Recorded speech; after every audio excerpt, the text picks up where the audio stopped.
Hey, good morning. Welcome to Spring Piston Rifle Fever.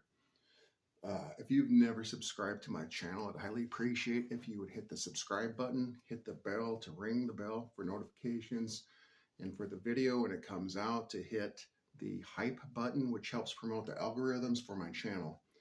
I'd highly appreciate that. And today I'm going to be doing a disassemble and cleanup and show where to lube on the triggers here in the Stoeger S3000C, which also goes under the rifle of the BAM B12.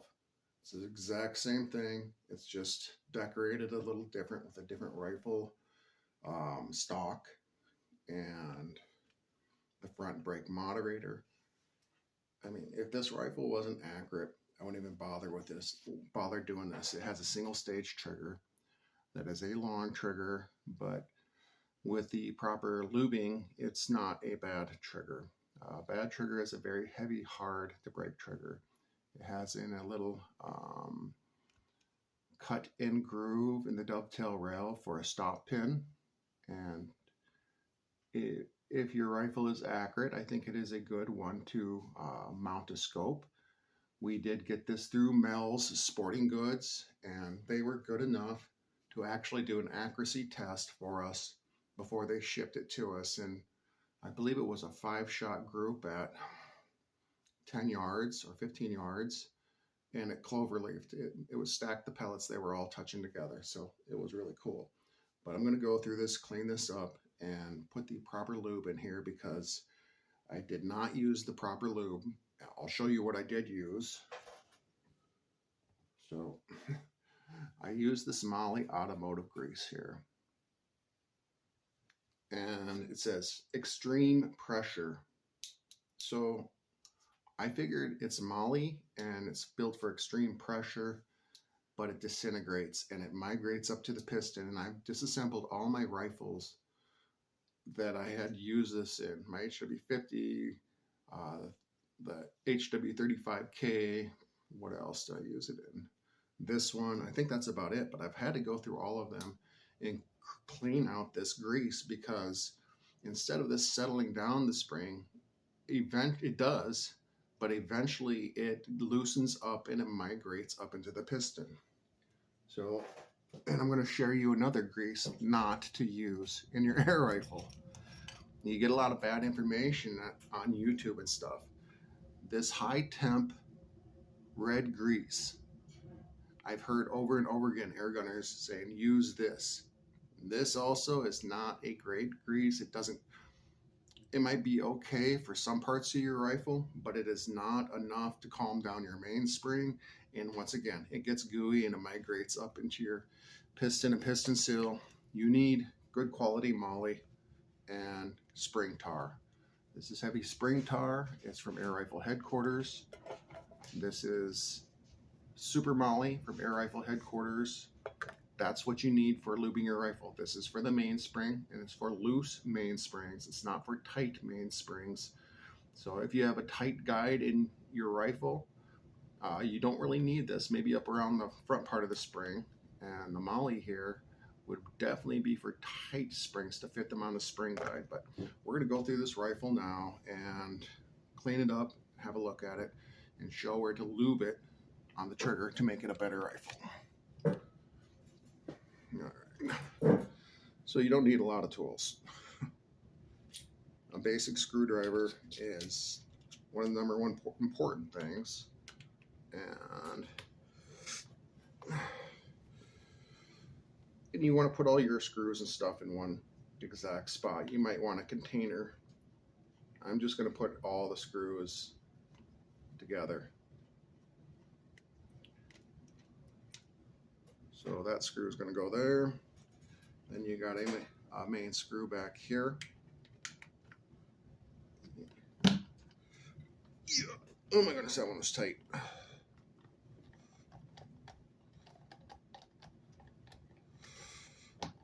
This one here. And yeah, I see my wrench good because I know I'm going to need a wrench. You're going to need a wrench also for this. All right, that's loose. Now this one up here, the stock one here,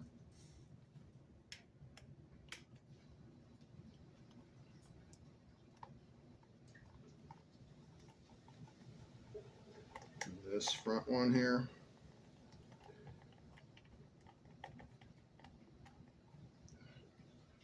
This is a washer that I put in. It came out with this screw. It's kind of tight on it.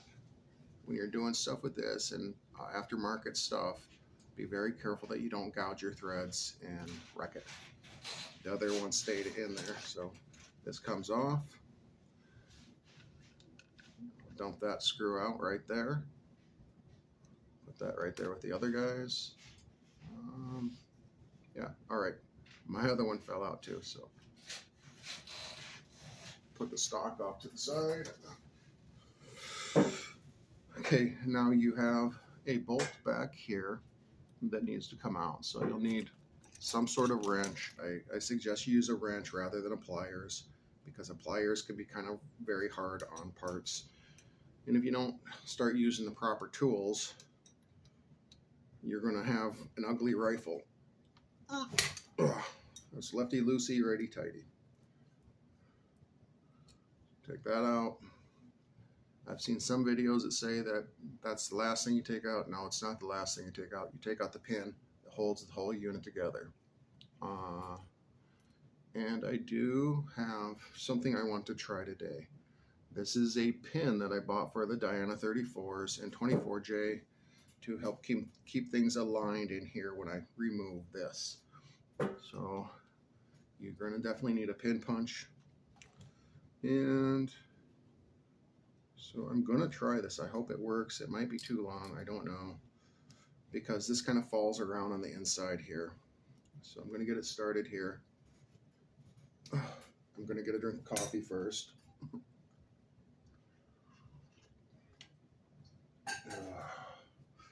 All right, get that tap, get that started.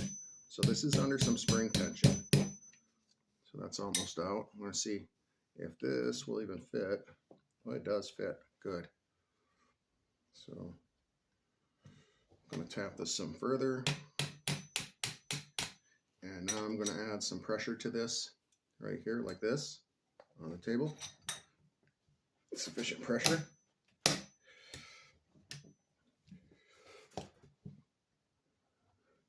And I'm going to need my pin punch to push it in a little bit.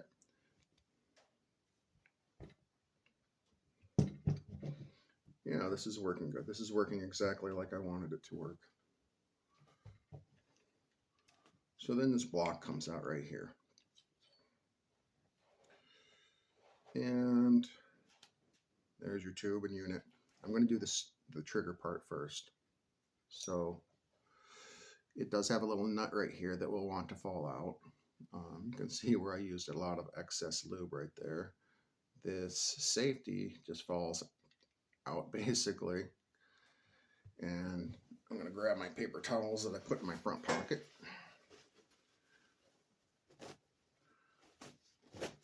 And so this, let me look at this one really quick. So this just sits right here. So it goes back in the rifle like that. That's your safety. I'm really not gonna, I really don't have to do anything else. I'm just gonna hope that the camera picks this up. So I'm gonna get something small to point at this with. Right up here. Right up there is like a jaw, like a lower jaw that goes like that, but it's like this, and that actually catches your, fell out my pen. I'm gonna put that back in because putting this block back in without that pin is a pain. You definitely want one of these type of pins. I'll try to find in the description what it was exactly. It's actually a pin that is for a cabinet. Those little cabinet pins that you put the shelves in, that's exactly what that is. So yeah, just put some grease up in there, moly grease if you want to, and it's really rough inside there. You can take it apart further if you want, but that could be a headache to you. And then you can smooth it down with some light sandpaper. And then you'd want to clean it up really good because you don't want no sandpaper grit in there. So that's about it. This could fall out. So the trigger is not a high-tech trigger. It's just has a spring back here. So I believe this whole unit, like I said, if I did say it, is a Xisico or XS12 BAM 12. Also, I believe it is a Diana 240 air rifle. I believe it's going off the same thing.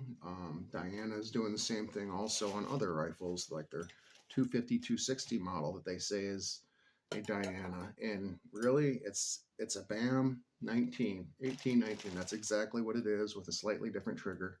That's all that it is. So I'm going to put my whole pile right there. So I'm going to take this to remove everything. You would need to remove the screw because it has a single cocking linkage. So I had just mollied this screw up here, this pivot bolt screw. So I just had mollied that up, not mollied it, excuse me, I blue Loctite it. I did use molly on it, and on the threads I used blue Loctite, and it goes through all the way back there. To have a really good system, they would need a bolt or screw that goes all the way through and a locking nut with a lock washer on the other end. I see in the old fine work bow, I was looking through a blog where the screw was actually had a screw with inside of the screw, and the main screw bolt going through was cut in half both ways. So the screw, there was a little screw that went in there, and it would spread out that big bolt. So that was kind of very interesting. So yeah, I'm just going to clean this up. I'm going to wipe all this junk out right here, right now, because I don't want this stuff. It doesn't look like it really migrated forward all that bad, but it's really goopy. Also, an HW30 spring would work for this spring right here.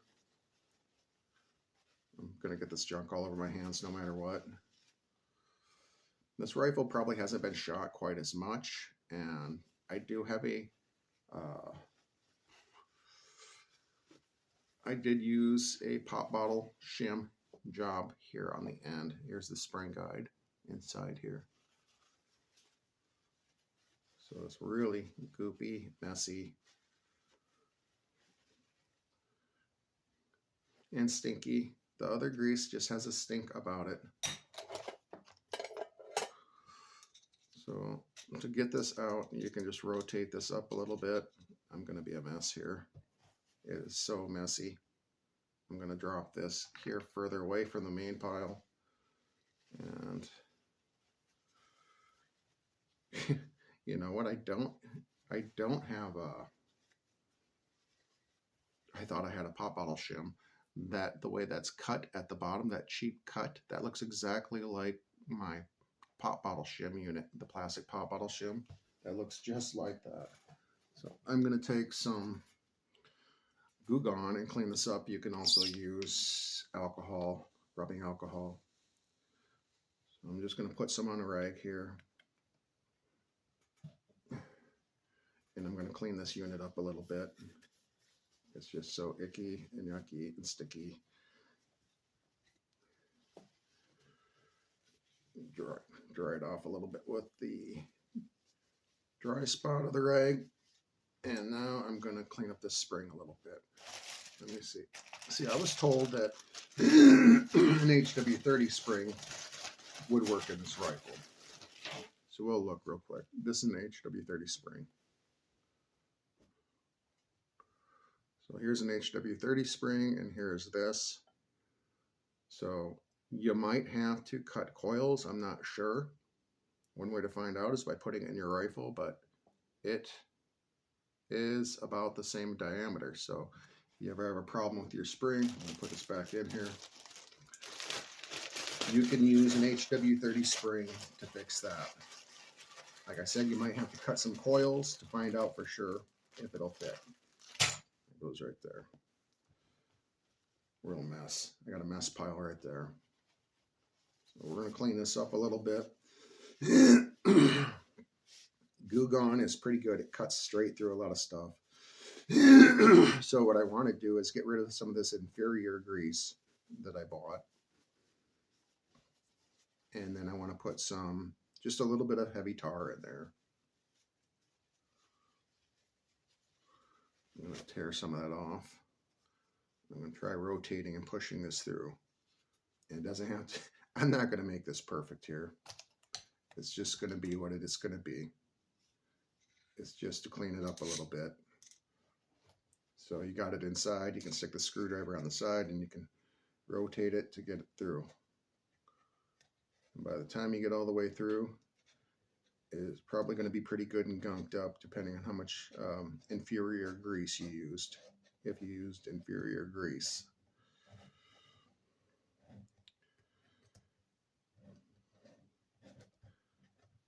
Yeah, that air rifle headquarters stuff is pretty good. You know, I don't even think the guy probably even knows me, but he's been in business a long time, and thankfully he still has a lot of good stuff, and definitely worth going through. I'm going to run another chunk through here.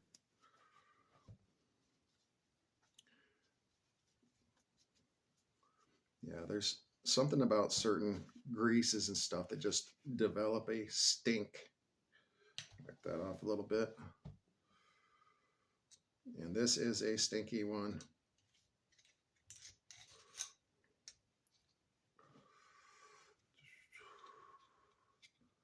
So this rifle is actually a real tack driver with the Crossman Dome Ultramag 10.5 grain pellets. It stacks them. It stacks them as good as an HW30 easily. It doesn't shoot like an HW30. It doesn't feel like an HW30. It doesn't have quite the power of an HW30, the build quality, any of that stuff. But for the cheapo budget gun that it is, it's actually a really good one. It doesn't mean that you're going to get a good one, but this one's a good one. The only way you can find out if you have a good one is doing a pellet to bore test and stuff like that. And if that passes that, then you do an accuracy test with a handful or many pellets to find out what kind of barrel you have. We're getting closer. So I don't know if I showed all this, but this is a pretty simple setup. In here in the tube, you can see the piston. Let me pull it forward here a little bit. Okay, so it has a latch rod inside there, just like an HW rifle. Open it up a little bit, see if you can see it better there. And that's pretty well gunked up too, but I'm not going to fool with that. I don't think it's migrating anywhere. And I do not want to take this rifle apart further. So this is just a fun target rifle. And for the price, it's pretty decent. It's an accurate little rifle. So all I'm going to do is dry this up a little more so the heavy tar sticks to this mainspring. This is all I want to do today. And the person that asked if I would do this, I hope they see the video. So I'm going to put some of this heavy tar right here. Just going to rotate it right there on the end. That's it. I don't think I'm going to put any more. I don't want to waste any more on this. All right, let me look at the spring. The spring actually looks really good. This is still straight from the factory. Never changed out or anything. So I'm going to rotate this guy in here. And you can kind of see how the grease gets sucked in as I rotate that.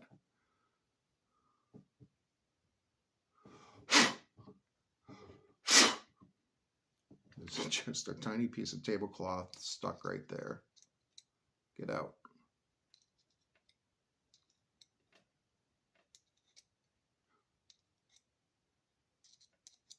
There. Not that it would really hurt anything.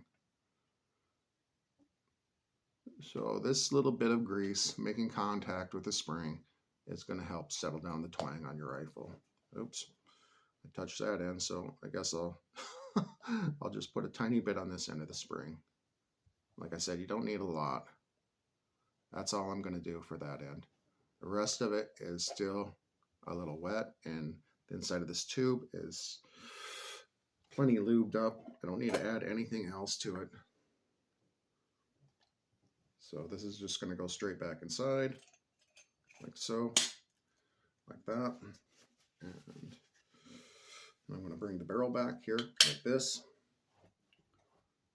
And now that I have that pin inside of my trigger, this all should go pretty decent easily, I hope. Hopefully I can put this unit back in here. Here's the trigger pin. Awful, reminds me an awful lot of a Diana 34 trigger pin. So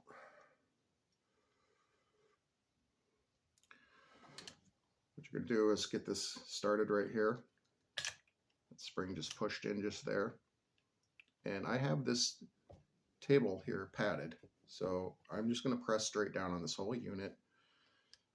You might want to have something here that will help cushion things. So this is my dummy pin right here, and that is helping keeping everything aligned. Without that dummy pin, it is very hard to line up these compression tube holes. So that's going to be there and there. It's very hard to line that up without that. And if this doesn't work, I will use the spring compressor.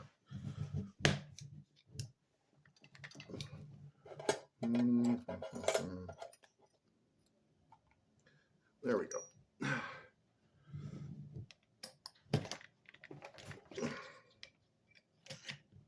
All right, get that out. I'm going to push back and push down. You can see that there's not a lot of spring pressure in here if I can do this like this.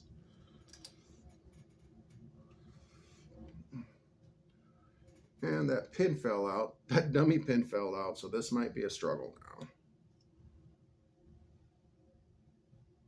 We're gonna put a little pressure and give a little tappy on it and see what happens here.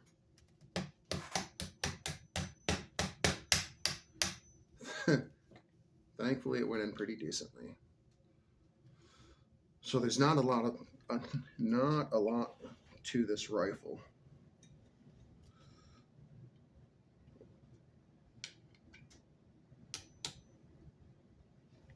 That's about it. Got to put that bolt back in. Got to remember everything. Here's your bolt, and that's where your trigger part of your stock screws into for your trigger, in front of the trigger. It doesn't hold the trigger, it just goes in front. And it's another safety catch also on the unit, which is a good thing. You don't want to have your child or whoever shooting this and have it come apart on you. And it probably wouldn't with just a pin, but I think this is a good addition. I just kind of wrench that down kind of good and tight. I'm going to put the cap on this. I'm going to put the stock back on and we will be done. I don't know how long this is taking, but this is going to be a one-shot deal here for the video. But many people, once again, will say, get this air rifle, get that air rifle. I'm not advertising other air rifles. I'm just showing you how to work on this BAM V12 Stoeger S3000C air rifle. That's all I'm doing today. So that trigger, it can be improved greatly just with a little bit of lube, but you might need to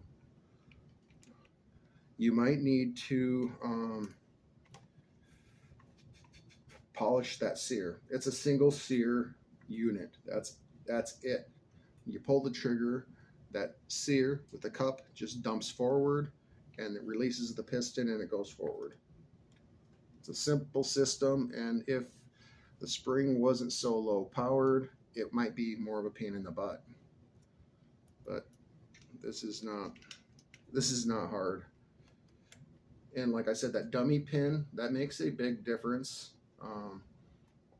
Because I have actually had a hard time working on this rifle before. Thankfully, when that dummy pin fell out, everything was still lined up really good, because it will kind of, the hole inside will kind of move back and forth, and you have to line up the outside hole with the inside hole, and the trigger actually will move that hole around on you, which will make you pull your hair out of your head. So having that dummy pin is actually a really good thing. So, how do you like my hand? That is it. So the ultimate test to see if it works, of course, is cocking it. Cock good. Put it on fire. Squeeze the trigger. I don't suggest you do that with a powerful brake barrel. So that's it. That's it for your Stoeger S3000C, Xisico XS12, Diana 240. It's all going to be the same. So I hope you liked the video, and I hope you like, I hope you subscribed. Man, it is dark 30. It's dark outside still this morning, and you have a great day.